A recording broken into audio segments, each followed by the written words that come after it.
Hey everyone, welcome back for another deep dive. Today we are looking into the future of work, that is. We're going to unpack the World Economic Forum's Future of Jobs Report 2025. Yeah, the World Economic Forum, they put out some great reports. They do, and this one is no exception. Definitely not no. They surveyed over 1,000 global employers to give us a glimpse into what the job market is going to look like between now and 2030. All the way to 2030. Wow. Yeah, so buckle up because we're going to cover everything from tech to climate change to global power shifts, the whole shebang. It's fascinating stuff. What's really interesting to me about this report is that it goes beyond just listing trends, Like it actually connects the dots between these big global forces that are impacting your career. Think of it like a roadmap to the future job market. Okay, so give us the roadmap then. What are the big things that we should be looking out for? Well, the report highlights 5 major macro trends. Think of them like tectonic plates of the job market. Yeah. They're shifting things around, creating both like opportunities and potential career earthquakes. Okay, so what kind of career earthquakes are we talking about here? Well, the first one, and this is something that employers say is a really big deal, is broadening digital access. Over 60% of employers actually consider it to be the most transformative trend. Really? Yeah. 60% is a lot. So what does that actually mean, broadening digital access? So what's fascinating is that it's not just about the technology itself, it's about who can use it, right? And how that access is going to create opportunities and, inevitably some challenges. Like no matter where you are in the world, your ability to connect to and use tech is going to be crucial for your career. It's more than just learning to code then. Yeah, it's bigger than that. It's understanding how to use digital tools to solve problems and create value. So digital skills are like the price of entry into the future job market. Yeah, exactly. And those people who can go beyond basic digital literacy, right? The ones who can really leverage technology to innovate and drive change, those are the people who are going to thrive. Okay, so digital access is one tectonic plate, you said. Mm-hmm. What's the next one? Shaking things up. Well, you hear a lot these days about geoeconomic fragmentation, right? It's a mouthful. It is. Basically, it's just a fancy way of saying that, global tensions, trade wars, these are all reshaping the world. Yeah. Think about it like this. When countries are fighting over trade deals or forming new alliances, it creates a ripple effect that impacts businesses all over the world, right? Yeah. And it's a complex balancing act for companies as they try to navigate this new landscape. And the report said this impacts a third of employers surveyed. Yeah, over a third. So it's not just theoretical then? No, not at all. Mm-hmm. Companies are having to adapt, and that often means retraining their workforce. So reskilling is a big part of this.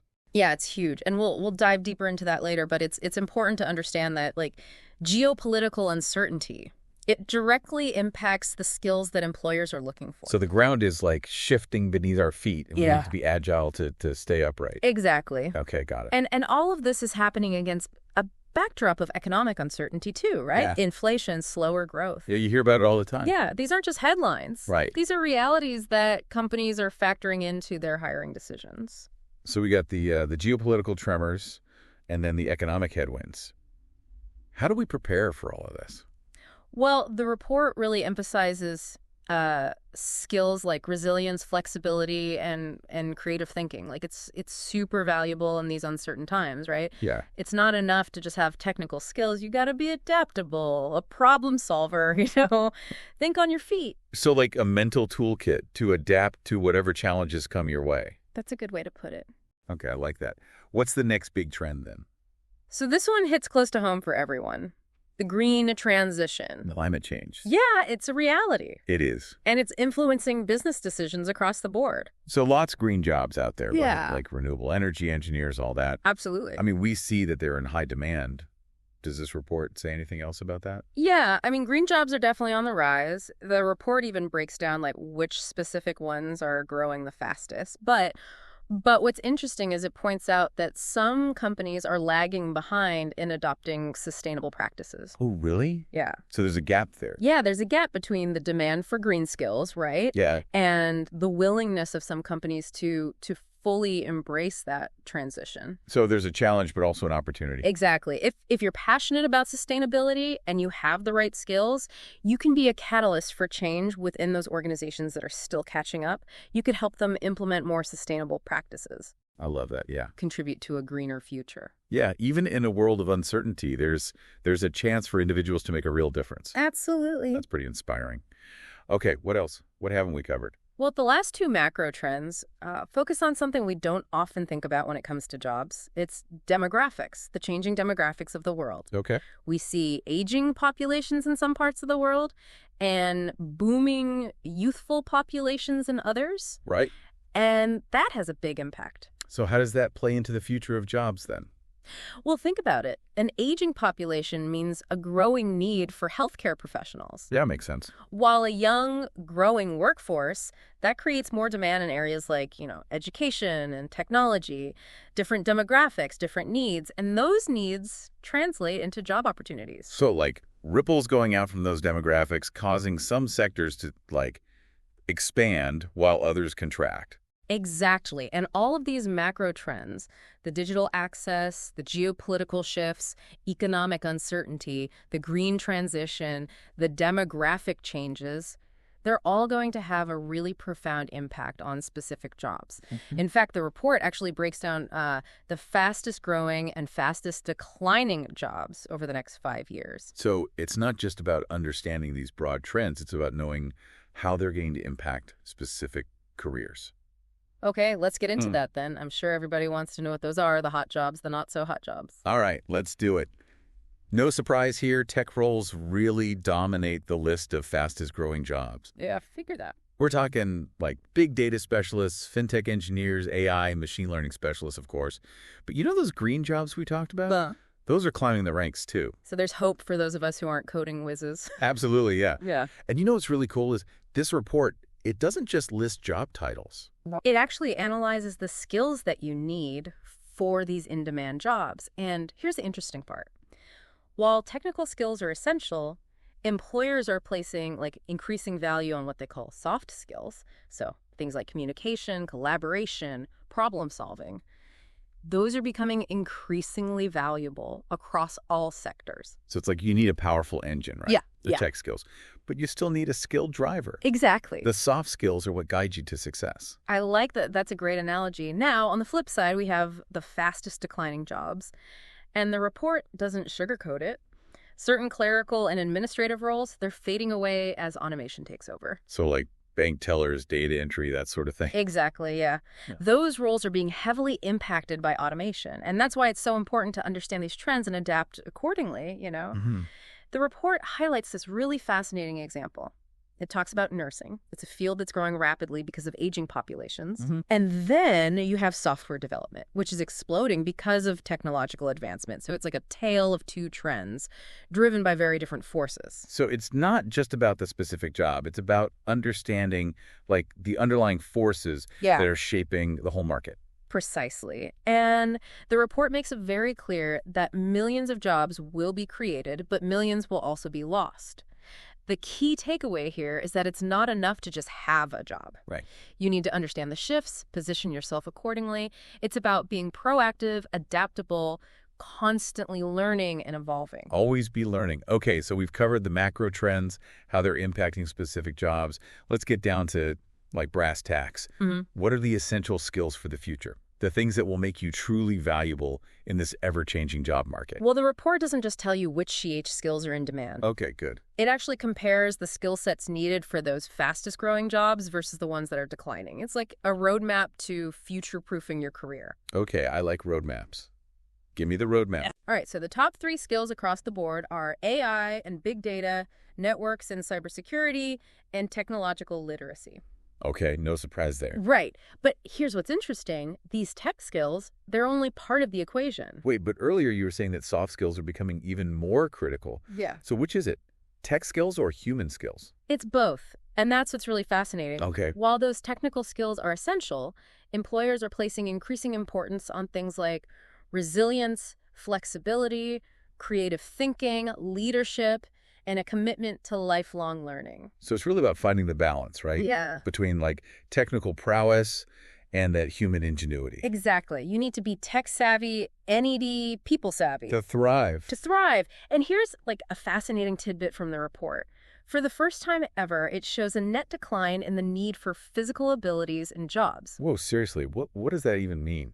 It means that as automation and technology are taking over more of those manual tasks, those purely physical skills, they're becoming less essential. Of course, some jobs will always require physical strength, dexterity, but the trend is pretty clear. The future of work, it's increasingly about brain power, not just manpower.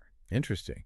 Okay, so that's a lot to take in. Let's talk about AI specifically because it's on everybody's mind these days. Yeah. How are companies actually using AI, and what does it mean for jobs? Is it friend or foe? Well, the report found that over 77% of employers surveyed are planning to reskill their workforce to work alongside AI. And 69% are actively hiring for AI-related roles. So it's not just a buzzword. AI is reshaping entire industries. So it's happening, it's real. It's real, Right. but it's not about humans versus machines. Okay. It's more about humans and machines working together. But the million-dollar question is, will AI drive down wages? Because, I mean, if machines can do our jobs, won't we all be competing for scraps? It's a common concern, but the report actually paints a more optimistic picture. It found that 52% of companies expect to increase the share of their revenue allocated to wages.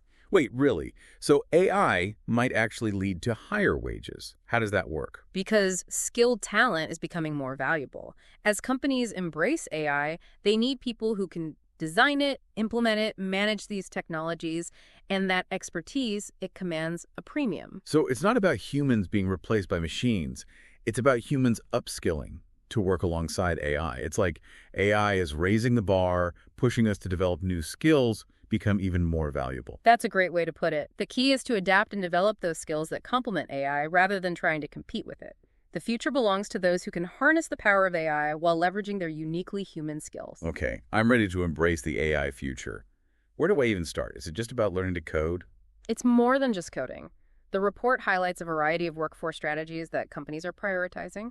Reskilling and upskilling are obviously crucial. But it's not just about technical skills. We're talking about a more holistic approach to talent development. So those soft skills we were talking about, companies are actually investing in that. They are. They're prioritizing things like talent management, mentorship, even training focused on motivation and self-awareness.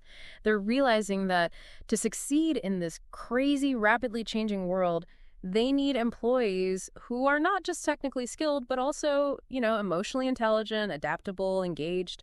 So it's a workforce that's both technically proficient and human-centered. Companies are realizing it's not just about efficiency and productivity, it's also about creating a workplace where people feel valued, supported, and, inspired to do their best work. Exactly. And here's another big shift. Companies are putting more emphasis on employee well-being. 64% of those surveys see this as essential for attracting and retaining top talent. So no more working people to the bone. They're actually thinking about things like work-life balance, mental health. It's a real shift in mindset, and it makes sense, right? If you want to attract and retain the best people, you got to create an environment that supports their well-being. Recognize that employees are not just cogs in a machine, they're whole people with lives and aspirations outside of work. So all this sounds great, but are companies actually walking the walk? What are some real-world examples of these strategies in action? Well, diversity, equity, and inclusion is one area where we're seeing some concrete action. It's not just a buzzword anymore. Companies are taking steps to create more inclusive workplaces, things like pay equity reviews, employee resource groups, even hiring DEI officers. So they're realizing that a diverse workforce is not just the right thing to do, it's also good for business, right? Yeah, absolutely. It brings fresh perspectives, new ideas, different talent to the table, makes them more innovative, more competitive. Exactly. And another area where we're seeing action is in public policy. The report found that employers are looking for government support in areas like funding training programs, improving education systems, and adapting labor laws for the future of work. So it's not just up to individuals to navigate these changes, right? Right. Governments and companies, they need to step up, create the right conditions for success. It's like you need the individuals to be proactive, the companies to be supportive, and the governments to create the right framework. Yeah. It's all got to work together. It's a collaborative effort. We need all three working together to really shape a future of work that benefits everyone. All right, so before we get too deep into, policy weeds here, let's zoom out for a second. Okay. What are the biggest takeaways from this report? What do you think our listeners need to remember as they navigate this future job market? I think the most important takeaway is that the job market is dynamic, it's constantly evolving. What's hot today could be obsolete tomorrow. So you've got to be adaptable, embrace lifelong learning, and really develop those core skills that will always be in demand, regardless of your job title. And don't forget about those soft skills. Yeah. They're becoming even more important. Being able to communicate, collaborate, problem solve, think critically.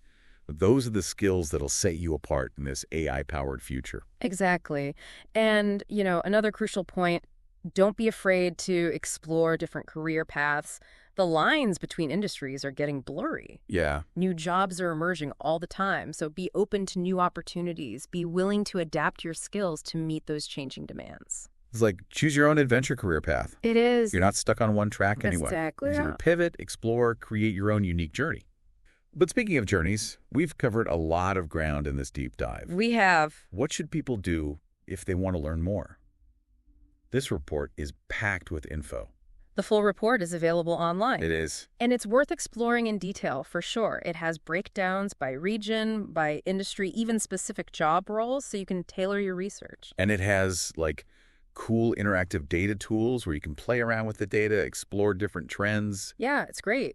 Really get a personalized understanding of what the future of work holds for you. And if you're feeling a bit overwhelmed, just remember, you don't have to master everything at once. Yeah. It's about being aware of the trends, developing a growth mindset, taking small steps to future-proof your career. Awesome. Well, before we wrap up, I have one final provocative question for our listeners. Okay. Given everything we've learned about the future of jobs, what one skill are you going to start developing today to make yourself more valuable in the years to come? That's a great question. And it's one that each listener needs to answer for themselves. They do. But whatever skill you choose, remember that the journey of learning and growth, it's just as important as the destination. This isn't just about staying employed. It's about thriving in a world that's changing faster than ever. The future of work is being shaped right now. What role will you play? It's kind of funny. We talk about the future of work like it's this thing way off in the distance, but it's happening now, right? It is, yeah. This report really dives into how companies are adapting their strategies. Like, how do they prepare for what's coming? Yeah, and one of the most encouraging findings is the emphasis on employee well-being. Yeah, that was interesting. It's not just a perk anymore. Right. It's a strategic imperative. So we're not just talking ping pong tables and free snacks. No, definitely not. It's a fundamental shift in how companies approach work-life balance, mental health support, even creating a sense of purpose, meaning in the workplace. So they're recognizing that employees are humans. Right. Not just robots who complete tasks. Exactly. A happy and healthy employee is a more productive and engaged employee. It's a win-win. I like win-win. Yeah. And this connects with the focus on diversity, equity, and inclusion too, right? Yeah, absolutely. Yeah. The report found that companies are moving beyond just the talk. Right. Taking concrete steps to build more inclusive workplaces. Like what kinds of things? Pay equity audits, employee resource groups. Some are even hiring, dedicated DEI officers. So it's more than checking boxes. It's about a culture where everybody belongs and has the opportunity to succeed. Exactly. And these initiatives aren't happening on their own. The report really highlights the importance of collaboration between individuals, companies, and governments. Employers, they're looking to governments for support in things like funding training programs, improving education systems, even, adapting labor laws for the future of work. Right, because it's kind of it's a three-legged stool, right? You need individuals to be proactive. Yep. You need companies to invest in their people. Yeah. And then governments have to, provide the framework, right? Create the right environment. Yeah. It's a shared responsibility. It is. So it's not just something that happens to us. No. We have a role to play. Absolutely, yeah. Yeah. The future of work isn't something that just happens to us. It's something that we shape together. That's a great point to end on, I think. So as we wrap up our deep dive into the future of jobs, we want to leave you with this thought. The future of work is in our hands. We can choose to be passive bystanders, or we can actively participate in creating a world where work is more than just a paycheck. It's a source of fulfillment, purpose, shared prosperity. And this report, it's given us a glimpse into those possibilities. The choices we make today, they determine what that future looks like. So what actions will you take? The future's waiting.